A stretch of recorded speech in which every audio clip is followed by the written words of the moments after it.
The Subcommittee on Emergency Preparedness, Response, and Communications will come to order. The Subcommittee is meeting today to receive testimony from Administrator Craig Fugate of on the President's fiscal year 2012 budget request for the Federal Emergency Management Agency. I now recognize myself for my opening statement. The President's fiscal year 2012 budget requests $10 billion for the Federal Emergency Management Agency, FEMA. Of this amount, the budget includes $815 million for the management and administration, $3.8 billion for state and local programs, and $1.8 billion for the Disaster Relief Fund.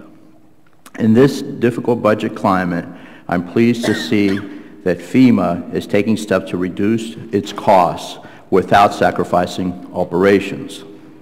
The request for management and administration is $88 million less than the level in the fiscal year 2011 continuing resolution. Much of this reduction is attributed to efficiencies and streamlined business processes.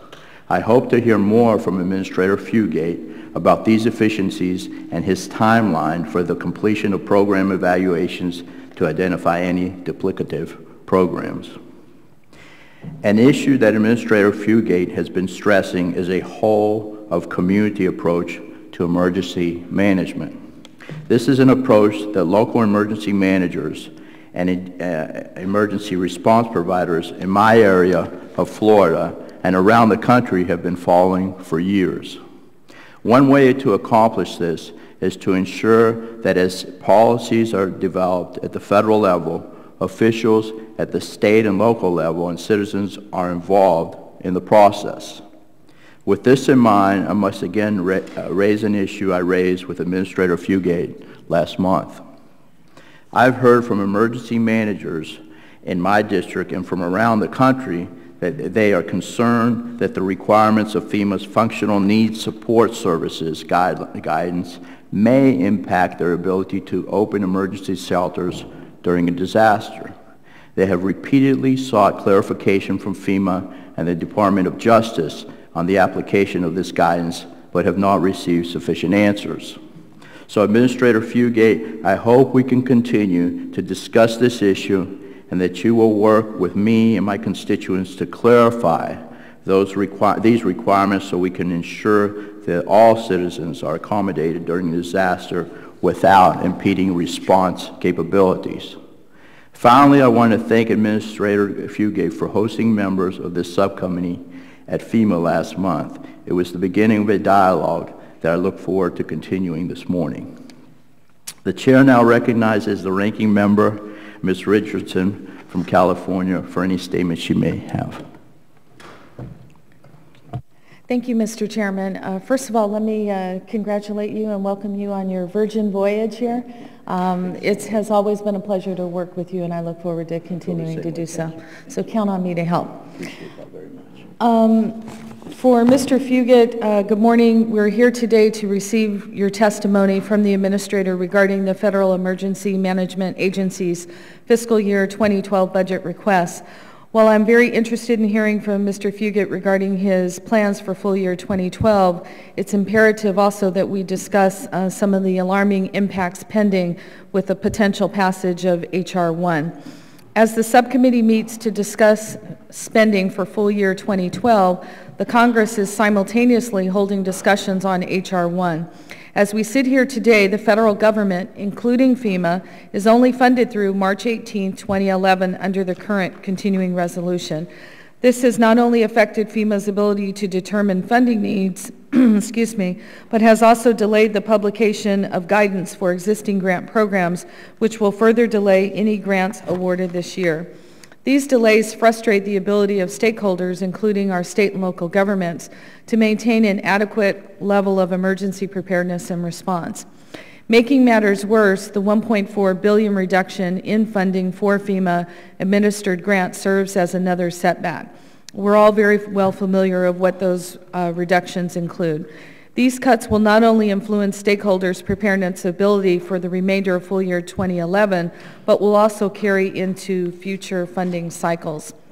While I respect FEMA's end goal of simplifying the grant process, and I had an opportunity to speak to Mr. Fugate just a moment ago, what I think we do need to be concerned is if we go on this consolidated process, that those funding sections that are melded in there are not reducing such to a level that they're competing against one another and there's not enough adequate funding. As you're aware, two programs in particular of importance to me are the SAFER program, which include the firefighters, which has always been, I think, a big fight, and an amendment was on the floor to that fact of H.R. 1. Just recently, on February 22nd, as a representative of the 37th Congressional District, a Libyan tanker spilled approximately 710 gallons of oil with the ship tanks overflowing into the harbor there. I want to commend all of the work that was put together, and having gone to the Gulf twice after the unfortunate Gulf spill that we had, to see the booms out, to see the various devices that were there in place, you could definitely tell that we had lessons learned and all of the operations were in place to handle that situation in a safe manner. And I want to commend you and all your efforts of coordinating that effort. Finally, what I think it's important to talk about is the National Disaster Recovery Framework.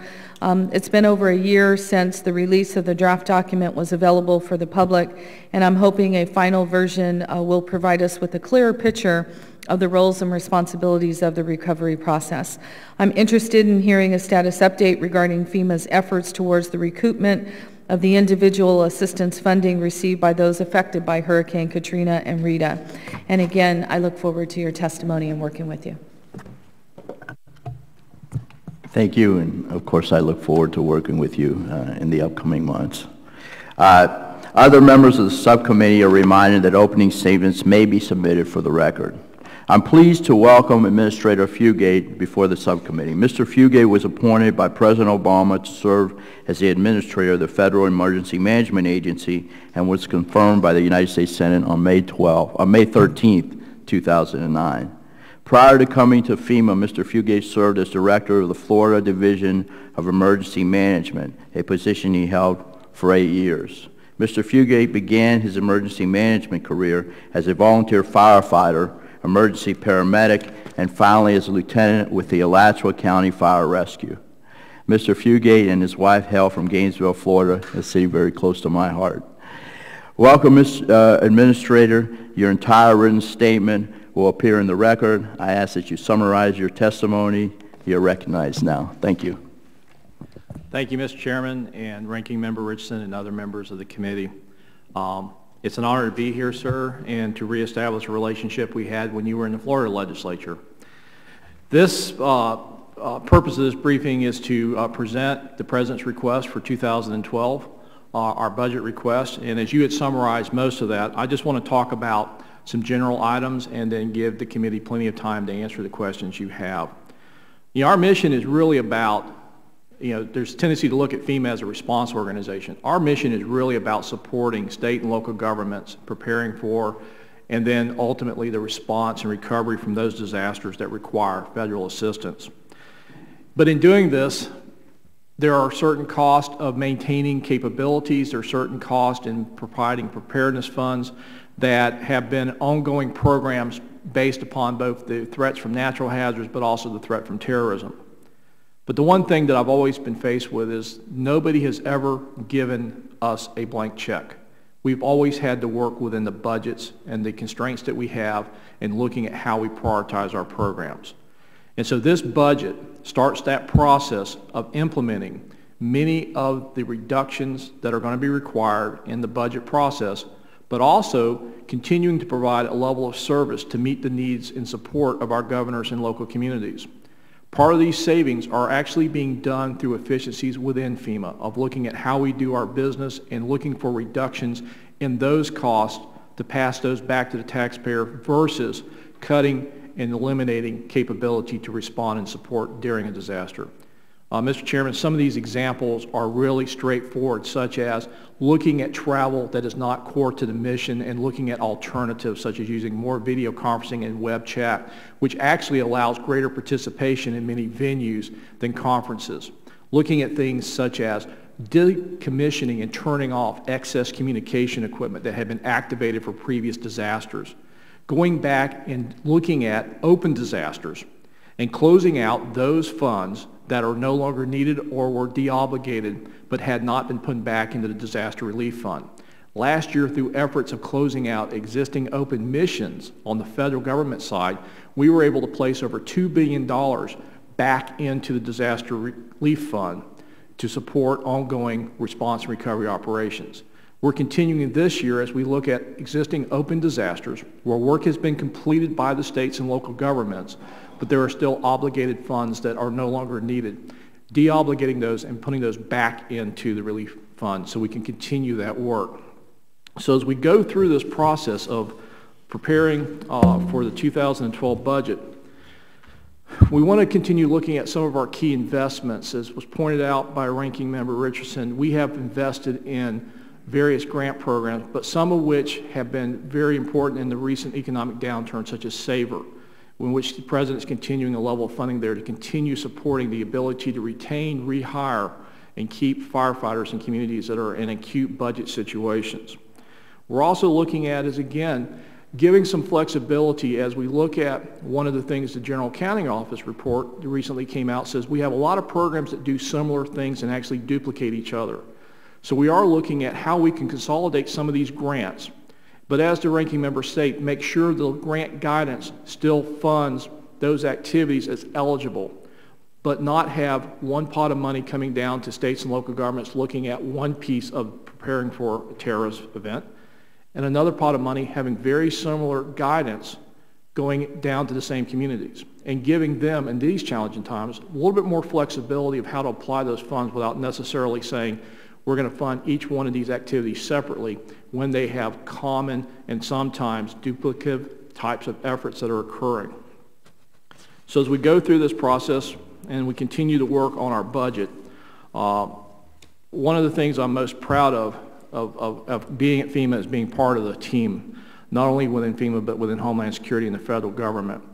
And our only real challenge that I see as we continue to go forward is to continue to recognize that even if FEMA is in good shape, if our state and local partners are not in good shape and don't have support, we will not be able to respond effectively in this nation to disaster. It has to be a team effort.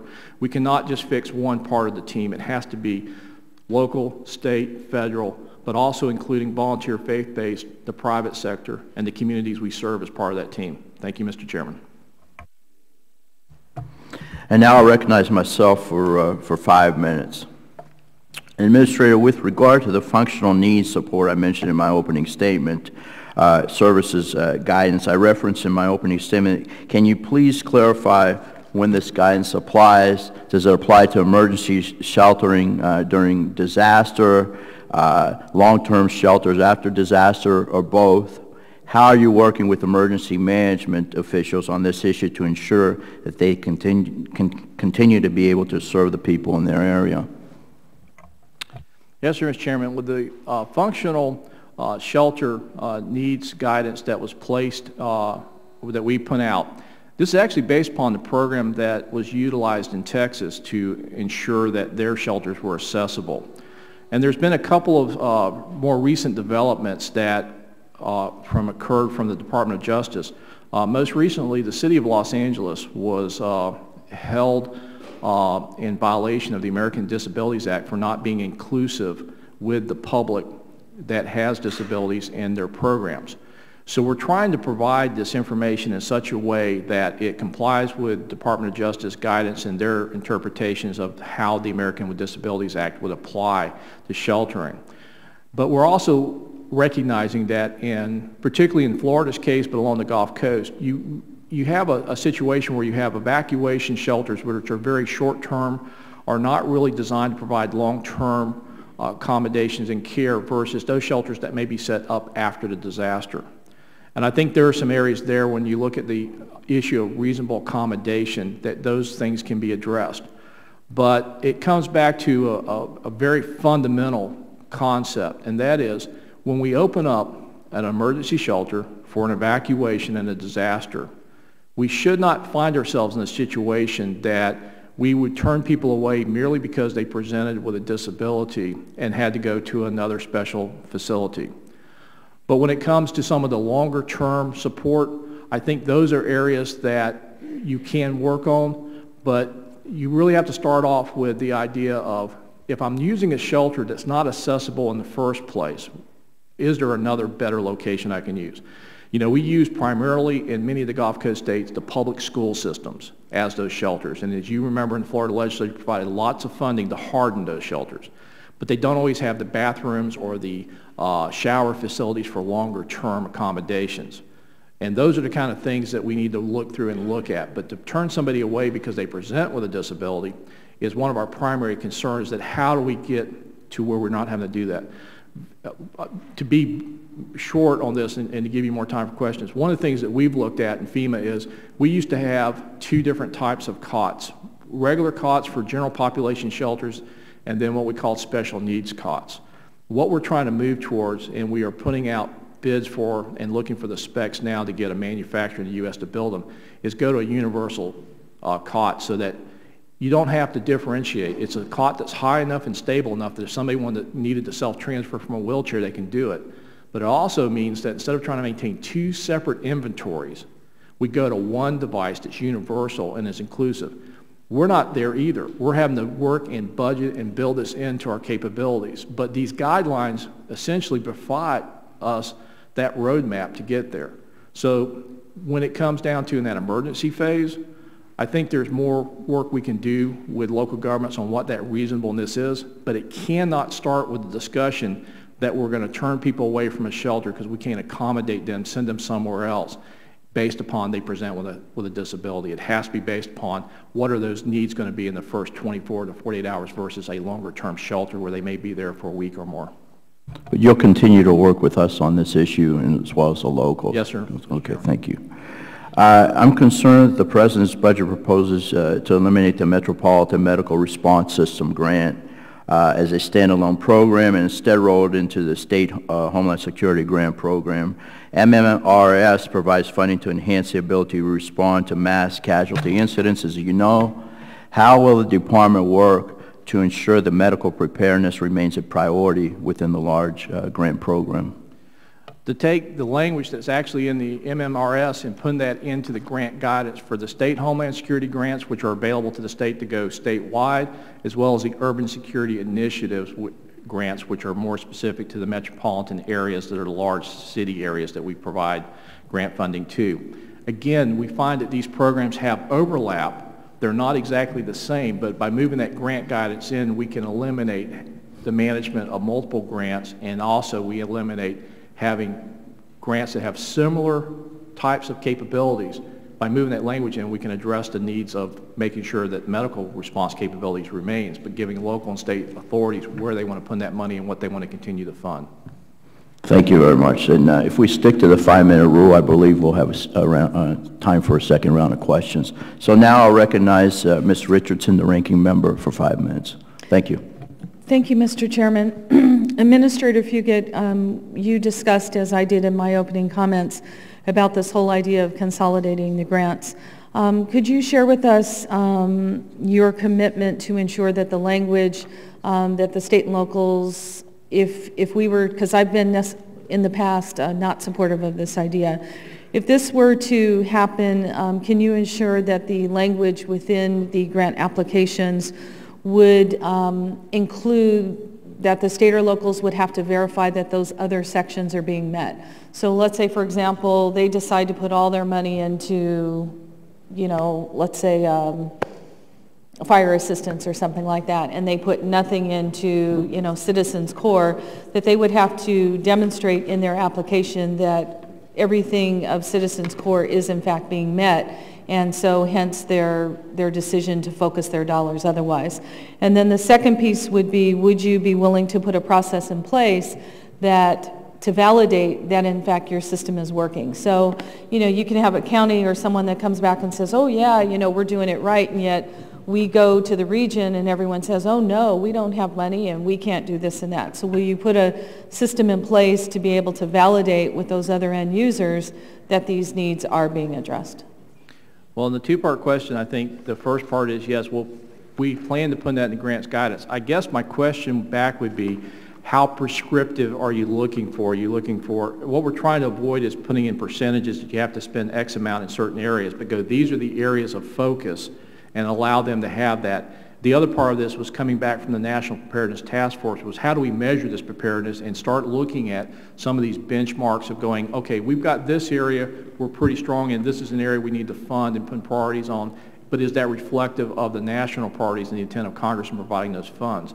So it really comes back to, yes, we want to put that language in there. The question will be, how prescriptive would it be? Because what we'll get from local and state government is they're going to want more flexibility, but understand your concern that in lieu of funding something against something else, we want to make sure that we're still addressing the interest in the priorities that Congress set in the base funding.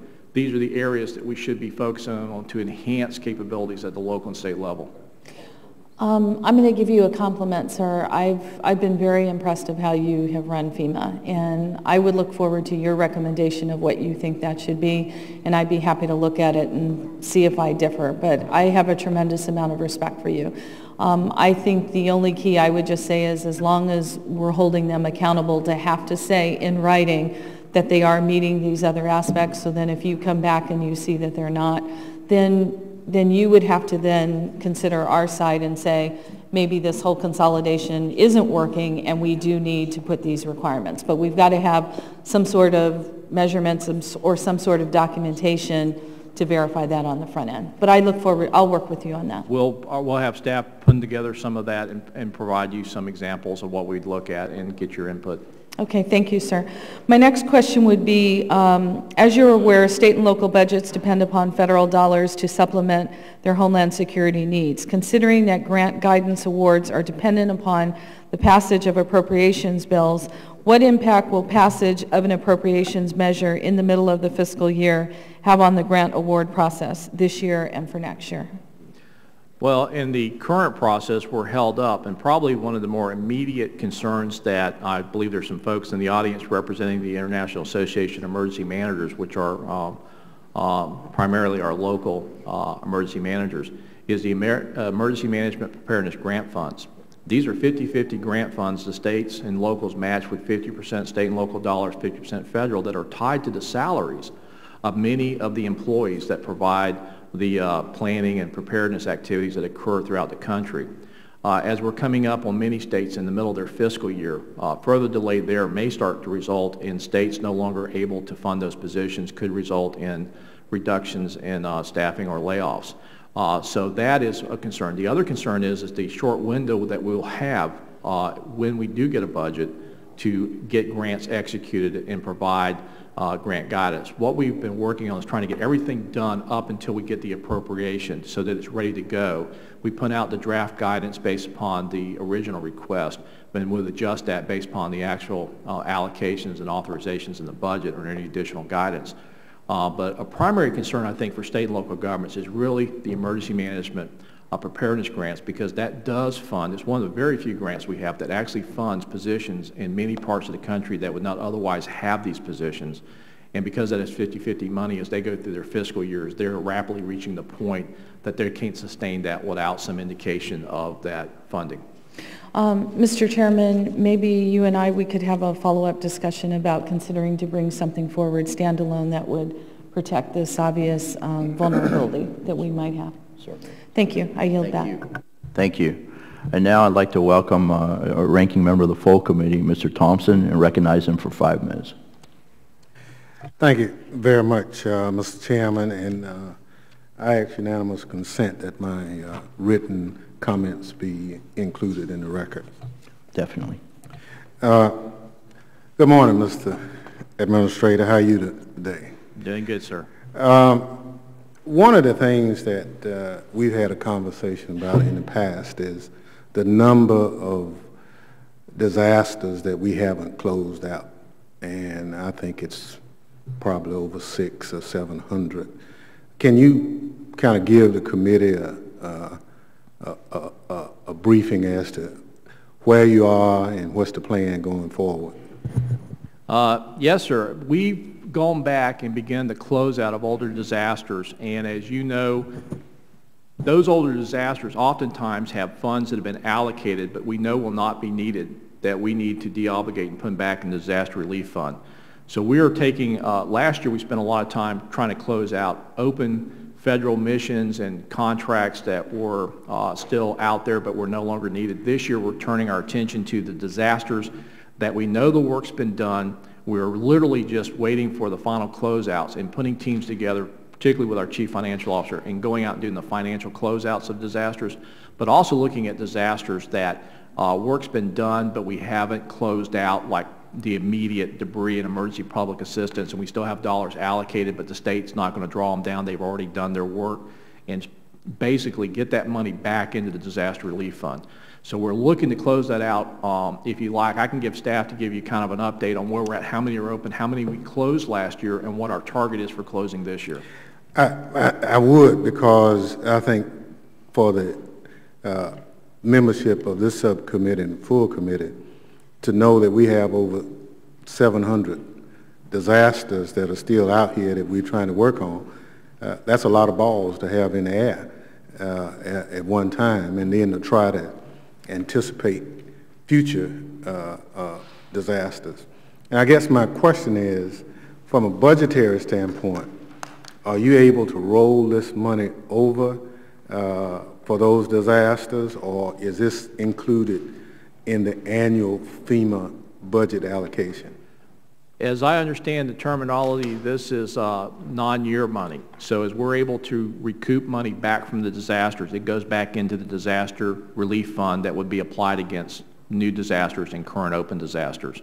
So as we're able to, last year, we were able to recoup out of open missions that we had not closed out until last year about $2 billion that had been allocated but was no longer needed. I mean, this is, again, very substantial, as you point out, why we have to go back and close these disasters out. So we are working right now to go back into now where we have provided through the public assistance program dollars that are no longer needed or the work's been done but has not been formally released back into the DRF, and close those out and put the money back in the DRF for the disasters we currently have and for the future disasters. Can you, in that information you provide to us, indicate whether or not the staffing needed to complete that mission is adequate, and if so, can you project some kind of timetable for closeout? We will do that, sir. With respect to this decentralization of operations, give the committee some of your feelings as to whether that succeeded, work in progress, or just what we need to do. It's moving well, I think. I remember that one of your concerns to me was the tendency that we had all these big national contracts and we weren't hiring local. We were able to do some significant local contracting in the response to the Tennessee floods as well as the floods in Georgia. And one of the things that our acquisition team did and took to heart your direction from last year was we put together teams to go out and support the response and essentially adopt a philosophy that basically says in a disaster, as much as possible, we need to hire local and buy local those services that communities can provide, not bring them from the outside. So we can give you an update on that as well, the teams that are out there. And we've been able to demonstrate it in several of these disasters where we've been able to significantly increase the amount of local purchasing that we're doing versus everything coming from the outside. And just as a backdrop to that, just kind of indicate whether or not it limited your ability to address that emergency by doing that. Did it cost any more? Was the time frame any longer because of that? Or if you feel comfortable in just answering it right now, please do. It was the right thing to do, and it was cost effective to do, sir. Thank you. I yield back. Thank you. And now I want to recognize Mr. Marino from the great state of Pennsylvania, our Vice Chair. And you're recognized for about 5 minutes, sir. Thank you, Mr. Chairman. Good morning, Administrator. It's good to have you here. Thanks, sir. And I want to thank you for entertaining us last month, and I look forward to coming back. Let's switch gears here a little bit. Let's talk about procedure. And being in law enforcement for as long as I have and being involved in disasters in my state, what modifications, if any, and what is your policy on FEMA communicating with the first line responders prior to an incident? Well, in the preparedness phase, we work quite extensively back through our various associations, through the various groups in training preparedness. But when it comes to disaster response, that process does go through the state. It is in our, it's not so much policy, it's the way the statutory language within Stafford Act and how the construct is that governors support their local governments through their emergency process, and at the point where it would look to require federal assistance, make those requests to us, and we provide assistance. And generally in what we would call disasters where they're seeking primarily recovery assistance and the recovery, rebuilding assistance to individuals, that process generally works with us reaching out through the states, working with the states, and then as those requests come in, working on those requests. But as we know, some disasters can occur with little notice and can be such that we know it's going to require federal assistance. That process is much faster. One of the things that this Congress did after Hurricane Hugo was amend the Homeland Security Act to give us more authority to respond prior to a governor's request. But in response to a disaster, you're going to find us working with the governor's team as we support local governments, and that's the construct and how it's set up statutorily and as well as how we're organized. But that doesn't mean we don't talk. In fact, one of the things that we've instituted with the emergency managers at the local level is not only talking with our counterparts at the state, but also holding routine conference calls with our representatives in the International Association of Emergency Managers, which are primarily representing the local emergency managers, so that they have input as we are discussing issues and policies. We're also trying to do something a little bit differently. I was always very frustrated at the state and local level that oftentimes we never really felt like there was we weren't part of the team. It was almost like FEMA was the big brother and we worked for them when a disaster happened. We're trying to change that and go, no, we work for you. We're a support agency. And so as we work through the governor's teams, we're trying to maintain that dialogue on a day-to-day basis. We prepare, but when we respond, work through the governor's team to support the local responders. Thank you. I understand the process on if there is a disaster, but can you explain to me what method a first responder, a county would have concerning information that's required to prevent situations or to respond to them directly with FEMA? Is that possible? Yes, sir. In fact, one of the initiatives we've taken is that in order to ensure that FEMA understands what these challenges are, we're currently working to detail staff to metropolitan cities on a basis where we'll assign people for 3 months to do that directly with cities. We do a lot of our, particularly through the urban security initiatives, but through other programs, work directly as part of a team. We really try to not bypass our state partners, but actually work with our state partners and local partners as one team, because the divisions don't really work in a disaster. So we try to make that information available. We provide that access through our regional offices.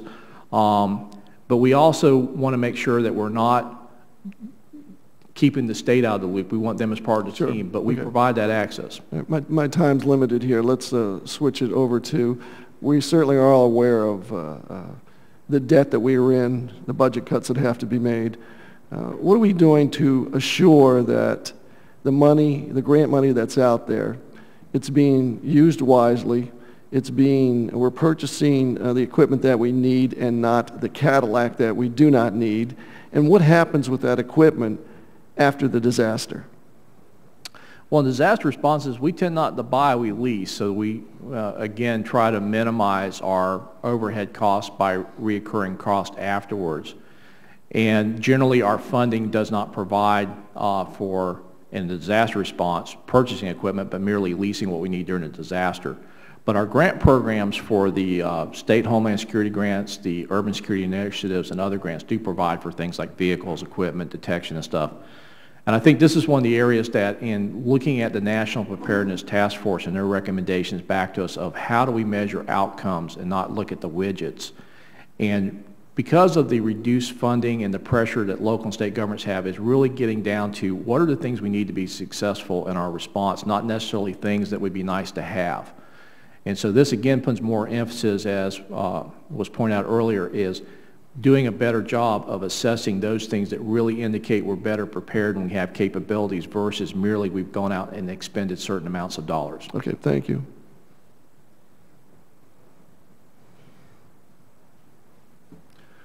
That's all, Chairman. Yeah, you yell back, I guess. That yields back. Okay, very Actually, good. there's nothing to yield All right, back. very I good. went over.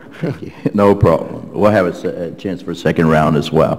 Now I'd like to give the gentleman from Michigan an opportunity. You're recognized, sir, Mr. Clark, for 5 minutes. Thank you, Mr. Chair. And Administrator Fugate, as a new member of this committee, I want to share with you that I feel confident that when you state that you're not going to be cutting back on capabilities necessarily, but looking at how your department can be more efficient, that gives me confidence in how you're operating FEMA. And I also want to commend you on your service in Florida. You've got a great reputation. I checked you out, and the fact that you know firsthand about what we have to deal with as a volunteer first responder yourself. I represent Detroit, the Detroit border sector, and as you're aware of, it's the busiest border crossing bar none in North America. We have a huge population center, multi-county, multi-jurisdictional population center, international airport, large regional water system, and other demographics that put us at high risk of either a terrorist attack or other catastrophic incident. I've got like 3 questions. They're all related to the security of the northern border and that sector in particular. But back in 2008, the GAO had recommended that DHS change its methodology and how it measures vulnerability in determining how it assesses risks and allocates funds in that particular grant program. To your knowledge, has that change in how you measure vulnerability by taking into account those regional differences? Have you found that certain urban areas, that their risk assessment has changed, meaning that they're either more or less vulnerable than before? Well, the short answer is, based upon both the infrastructure and location and population is one factor we looked at. We also have what is the threat stream? What is the intelligence telling us? Where are things being targeted? And that is what we have used. That has been evolving as we look at the changing threat of no longer looking at necessarily adversaries from the outside coming here to attack us, but also looking at individuals here that may also be part of, may be organized or unorganized in their efforts to disrupt or attack the United States. So the efforts are really based upon what is the existing infrastructure and populations, but also what the intelligence community is telling us. The threat streams are saying these are the areas of interest, these are the areas being mentioned, and the frequency of that drive those determinations for that funding. You'd also mentioned that when our first responders aren't in good shape, we're not able to better protect our homeland. In the city of Detroit, the first responders are in bad shape because of fiscal issues. Do you take the security of the first responders and their own capabilities into consideration in determining your risk analysis under UASI? It's basically less about individual departments as much as we know the size of the agencies and the level of, based upon the size of the communities and the type of infrastructure or protection. And it's really coming back to where do we see both the vulnerabilities of the community and the intelligence, which is then used to determine that.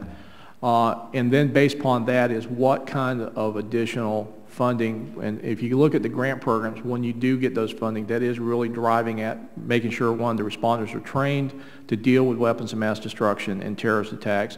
They have the equipment and protective gear for that. But it also brings in other aspects such as intelligence infusion centers and information to support that. Merely building a capability to respond isn't all that these grants are trying to do. They're also trying to prevent and deter these threats. So if those are the areas that are identified, then that funding does go for protection, but also goes for a wide range of activities to not only be ready to respond, but also try to prevent or deter a threat. Thank you, Administrator. One last question with the time that I have. It's regarding Operation Stone Garden, and with the Detroit border sector, it accounts for nearly 10% of the northern border, yet only 4 miles of that border are under what CPB considers operational control. The President's budget proposal, it limits eligibility to that program to southern border activities. In that context, how do you think that we can best coordinate border protection among the various jurisdictions in the northern border, especially in the Detroit sector, with that shift in Operation Stone Garden eligibility to the southern border? Well, as the grant administrator, I'm not the one that determines the priorities, but I know that we've been working closely with Canada on how we expand various things that would support the northern border. But the priority will continue to be the southern border states, merely because of the level of violence that's occurring along those areas, the drug trafficking, the most recent loss of life, including an ICE agent. And so that will still remain a priority with the funds that we have. But as the grants administrator, we take the guidance that's provided to us by our other components within DHS to apply those funds. But it's going to continue to be a significant focus on the southern borders, just because of the level of violence going down there at this time. Thank you, Administrator Fugate. I yield back. Thank you. Now I'd like to recognize Mr. Farrenhold from the great state of Texas. You're recognized, sir, for 5 minutes. Thank you very much. And I just had one quick question that came from the Texas Division of Emergency Management. One of the ongoing concerns we have on the Texas Gulf Coast is the landfall of a hurricane. And it's something that we all dread, but we all prepare for. And I'd like to get clarification about how FEMA plans to reimburse for emergency measures pre-landfall. A couple of times we've had a threat of a hurricane, specifically in the Corpus Christi area, and the good Lord took care of us with a turn of the hurricane, but we already spent substantial resources mobilizing ambulances and the like. Is this something that the states are just going to have to eat, or does FEMA have some plans to help out with that? You're not going to like the answer, but guess what? Responding to the initial evacuation of a hurricane is a primary responsibility of state and local government. As emergency manager in Florida, we had numerous storms we evacuated for and never got the first penny from the federal government. It was the cost of doing business in a great area and a great climate, but we had hurricanes. The federal assistance is designed when it exceeds the capability of the state and local governments. And so we look at the size of the storm, the intensity of the category. We pre-position equipment and move supplies, but merely because an area does protective measures does not always warrant or demonstrate its exceeds the state capabilities. And so we do look at the size of the storm, we look at the amount of evacuation, we do encourage our states to be proactive, but it is not a guarantee because they are evacuating. There will always be a declaration. I went through several hurricanes in Florida where the state spent over $20 million between state and local government responding to getting ready for and never being hit by a hurricane without the first dollar from the federal government. It's unfortunately the price of paradise we have to be prepared for. You're not going to find me arguing with turning as much over to the state and local governments as possible, but I do think the states need to know what they are going to be responsible for in order that they can do appropriate planning. So I don't dislike your answer as much as you would think, but we do need the level of clarity, and we understand that living on the coast has its price. We work very closely through our regional offices, Tony Russell working with director there in Texas. I think that we went back and We look at our guidance, which basically says when a major hurricane is threatening, you're evacuating a large, substantial population. An emergency declaration may be warranted. That does not preclude us from pre-positioning or moving supplies. We're not going to let a state fail over this, but we also recognize that it was never the intention of the Stafford Act to always pay for the reoccurring cost of being prepared against hazards that are known and part of a state's history. All right, thank you very much. I yield back. Thank you, and I believe we have time for a second round since we kept to that, basically kept to that 5-minute rule. So I recognize myself for 5 minutes. The department's Inspector General issued a report in December about FEMA's issuance of a fire prevention and safety grant to Acorn, and we've discussed this in the past, Administrator, wherein the Inspector General determined that FEMA should not have awarded the grants at issue.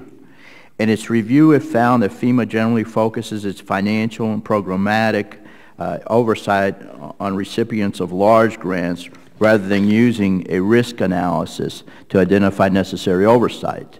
FEMA indicated that it has since moved to a risk-based method to monitor grants. Can you please discuss FEMA's general method of grants monitoring and how you determine which grants should receive additional oversight? Mr. Chairman, I'll be really broad in this because I'd rather provide this in writing because there were some very specific processes and procedures that were implemented in the grant shop based upon the IG report. And we did take those and we did implement those.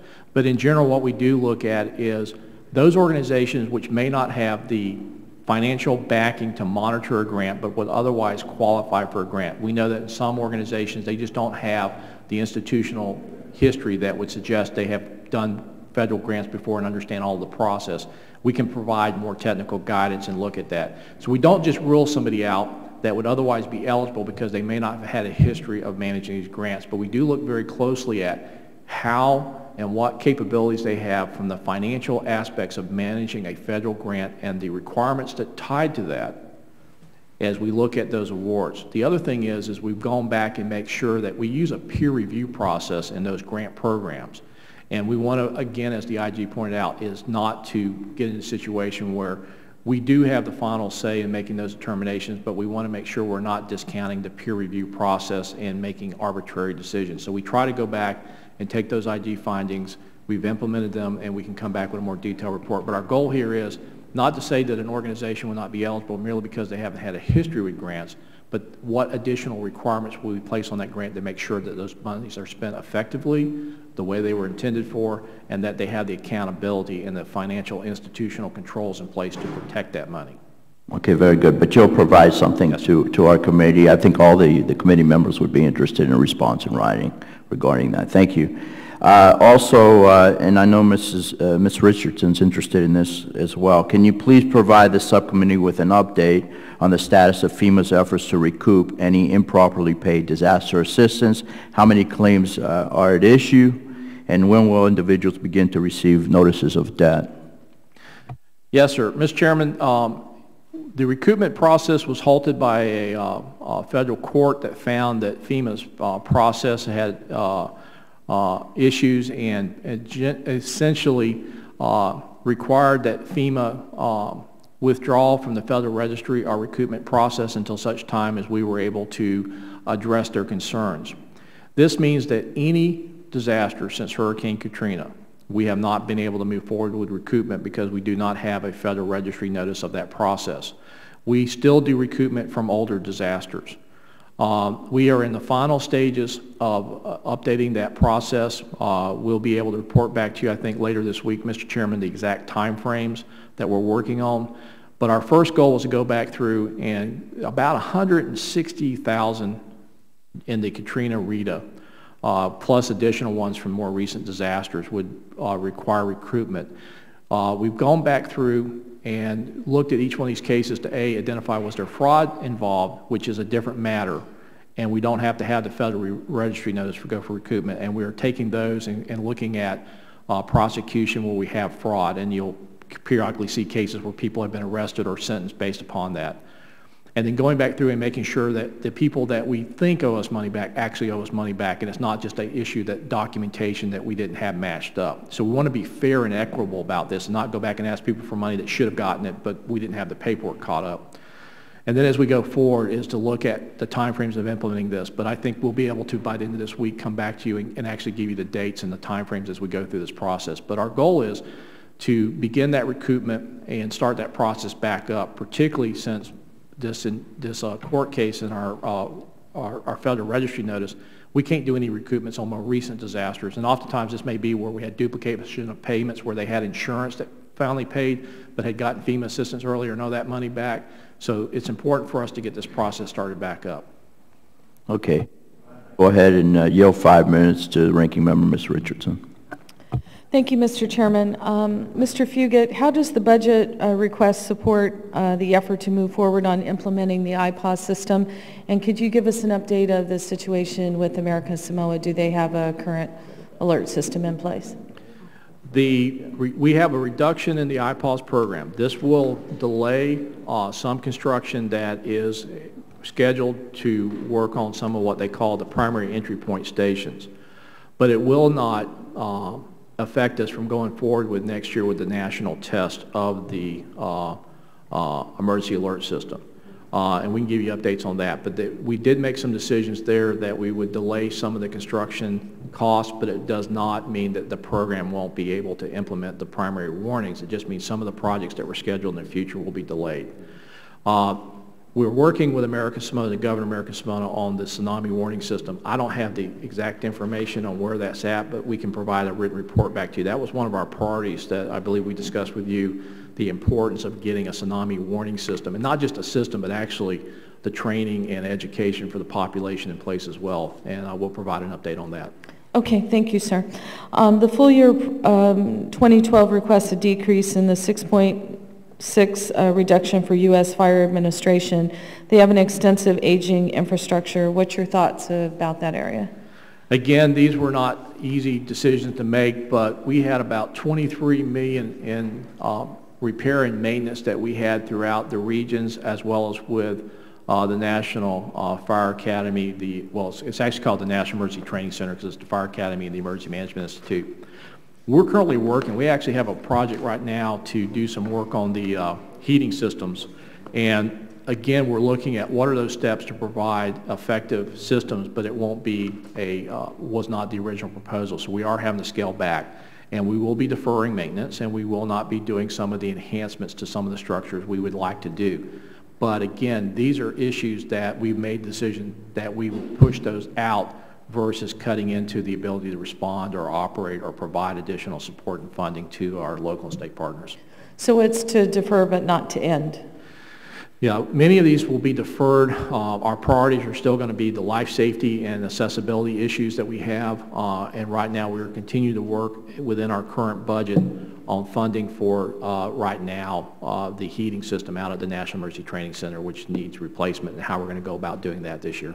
Okay. Mr. Fugate, as you know, I've asked before my concern about the disability coordinator, and I know that you've now, it's my understanding you've put folks in the various regions. However, I think it would be a little unrealistic to have a disability coordinator with absolutely no staff support. So could you answer, and I've only got 2 minutes left and I have 2 more questions, so if you could summarize your response quickly. The office here does have staff. The positions in the regions are the advisors. They're actually, we call them integration specialists to work with all the programs. But we can give you an update on that, the current staffing here. But we will, I think we have some additional items we can provide you on that as well to give you an update of the status of that office and its activities. Okay. Sir, in developing the full year 2011 and full year 2012, the Transit Security Grant Program guidance evaluation submissions, how will FEMA ensure transparency in the evaluation and selection of projects and avoiding discounting the risks to a region due to differences in need? Because I know that's been a big complaint of state and local government. We'll try our best. This will always be one that, because of the variations in the various transit systems and things they're trying to do, we've been really working with our partners at TSA as Transportation Safety Agency on working on the grant guidance and the direction there. So that's another one I'll have to get back with you. But it's actually a partnership that, again, we're the grants administrator, but the Transportation Safety Agency actually provides a lot of the input on what the priorities should be. Okay, and finally, sir, I've got 46 seconds. How can we help you? I don't think we say that enough, and I wanted to give you an opportunity if there's something we can assist you to, you know, better fulfill your mission and the mission of the folks that work for you. Well, it was always tempting to go, I could always use more money, but I know that's not the answer that I'm going to give you. But what I do need, you have the ability of reaching back in your districts, listening to your constituents and their concerns. I oftentimes feel, as we spoke earlier, that we have this big megaphone and we shout out a bunch of stuff, but we don't always know if it's being heard or if it's reaching the right audience or it's the right issues we need to address. And so I think the biggest thing that you can do for us is to give us that feedback and give us the real world versus that perception that we may have here in Washington. Well, this was going good, but the reality on the ground was that's not what's happening, and you need to know that. Our goal is always not to be defensive and say, well, you know, something went wrong, it wasn't our fault. It's like, no, we need to work on this and fix it, and if we don't know, we can't fix it. I will work with you and the chairman on that very issue. Thank you, sir. Thank you very much. That's a good, we don't hear that very often in Washington, D.C., very refreshing, and we will take you up on that offer.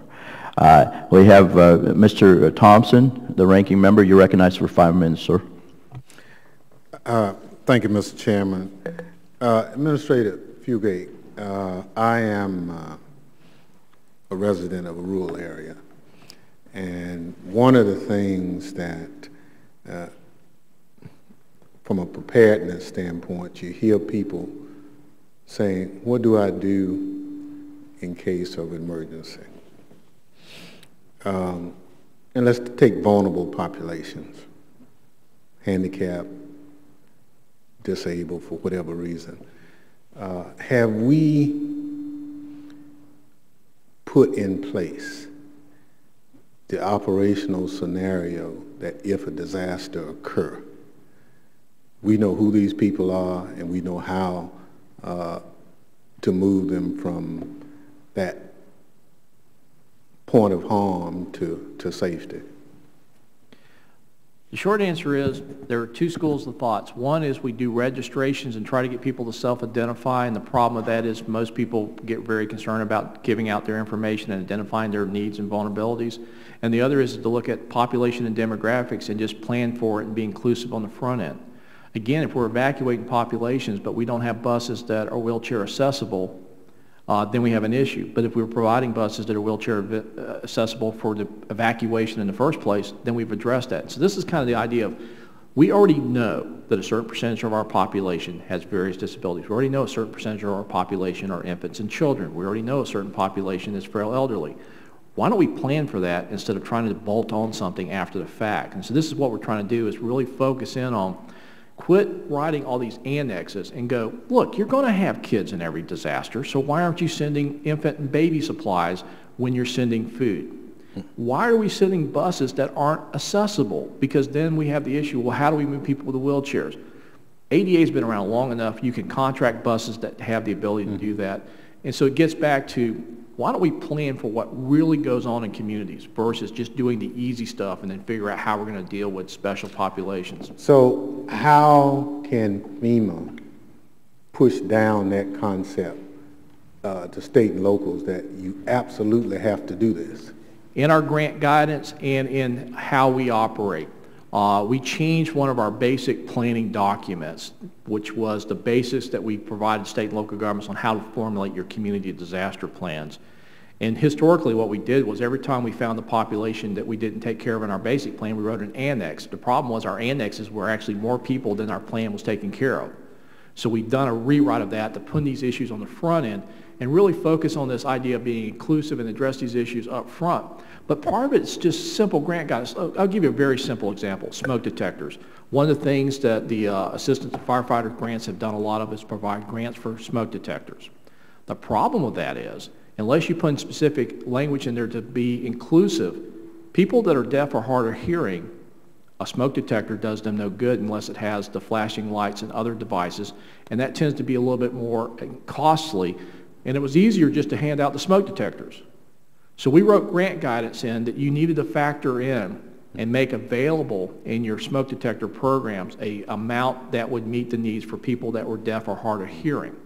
So part of this is getting ahead of it in the grant guidance and putting in the stuff about how to be inclusive. The other thing is you gotta actually do it. And so building these things into our program so that we are addressing it. So can you provide the committee with where you think we are in identifying these populations? My reason is, in getting ready for the hearing, I find that we have a plan for pets, but not for people with disabilities. And I just think that that's ironic. That, I mean, I have a pet too, and Chico is part of the family, right? But I absolutely want us to make sure that we take care of the other populations. And so you see where I'm going? Yes, sir. Okay.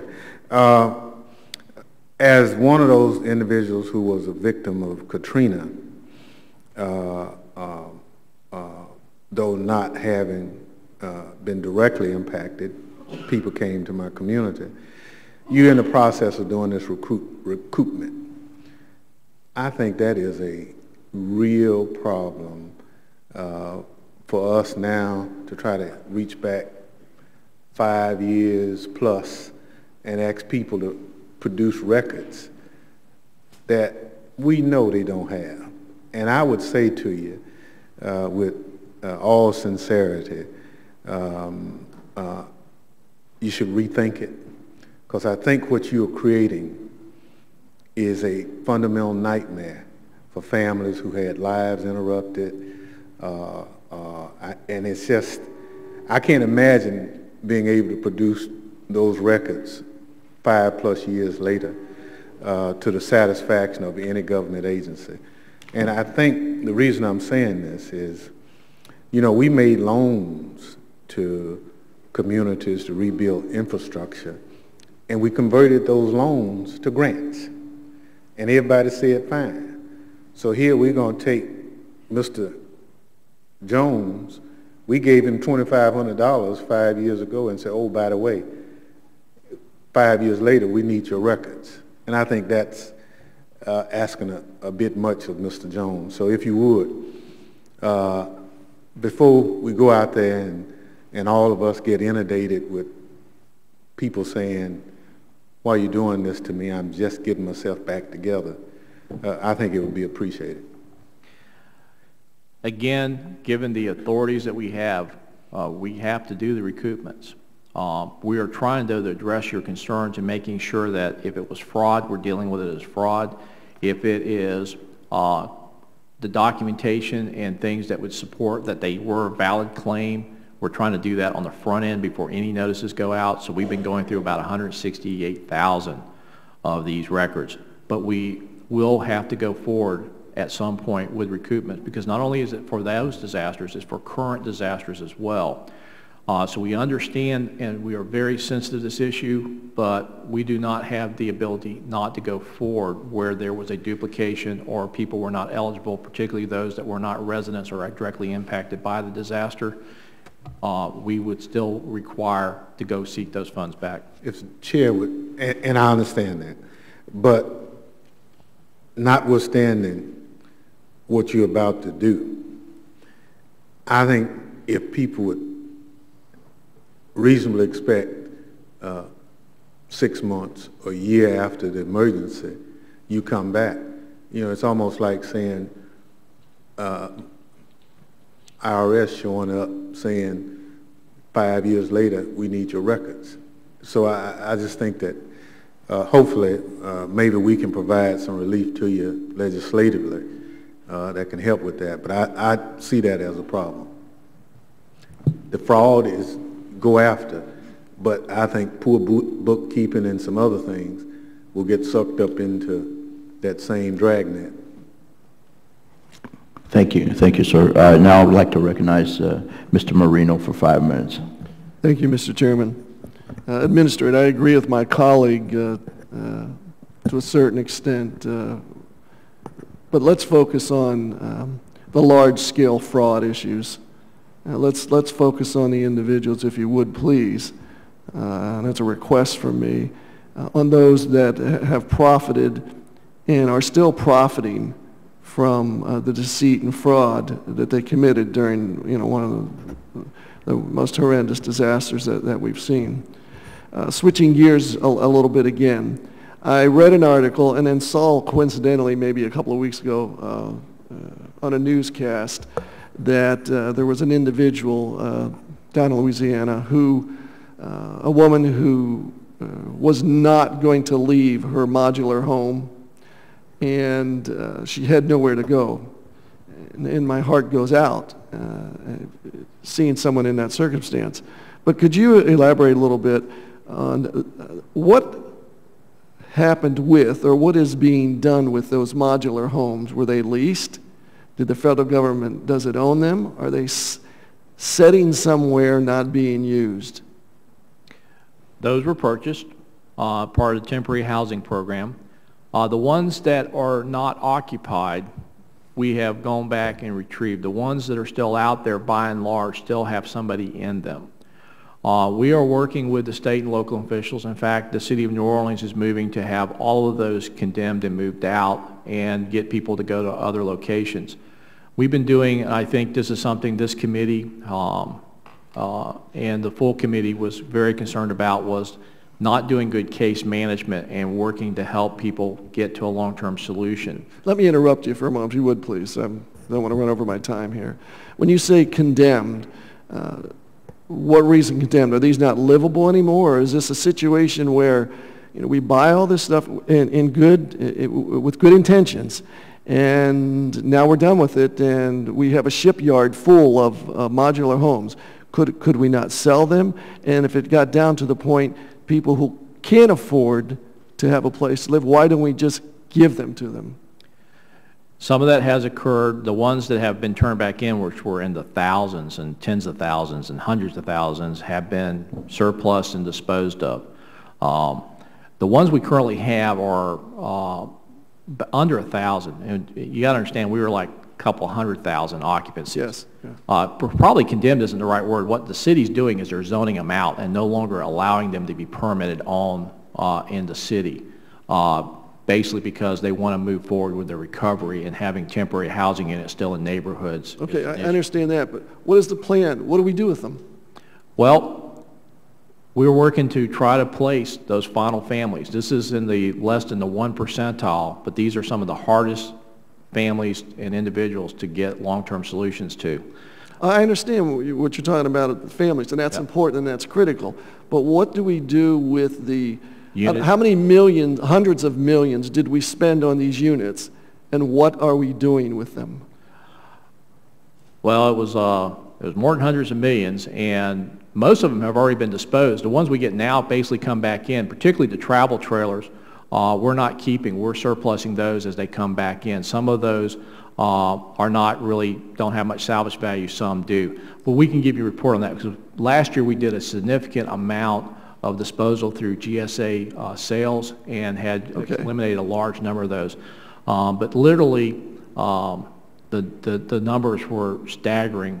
Are they livable? Can someone live? Most of the ones that were from the Katrina response are not recommended, or we do not permit them to be used for permanent housing because of formaldehyde issues. They have other purposes that could be used for shorter term occupancies, but not for residential. Okay, so could you follow up with me, please, on what we intend to do with those? Because driving through Louisiana, and I don't want to see acres and acres and acres of modular homes that could be used and could be sold, or contractors use them a great deal. And worst comes to worst, if someone needs a home and they can't afford it, I'd rather see that individual be given that at no cost than just to sit there and rot away and be an eyesight, and what do we do with it? It's just a scourge on the landscaping. I yield my time. Thank you, sir. Thank you. Thank you. And now I recognize the gentleman from the great state of Michigan, Mr. Clark, for 5 minutes. Thank you, Mr. Chair. Administrator Fugate, I look forward to working with you to help better secure the Detroit sector border, and I yield back my time. Very good. So now, Administrator Fugate, I thank you for your valuable testimony and members for the great questions. The members of the subcommittee may have some additional questions for you, and we ask you respond in writing, sir. The hearing will be held, actually the hearing record will be held open for 10 days. Without objection, the subcommittee stands adjourned. Thank you. Thank you.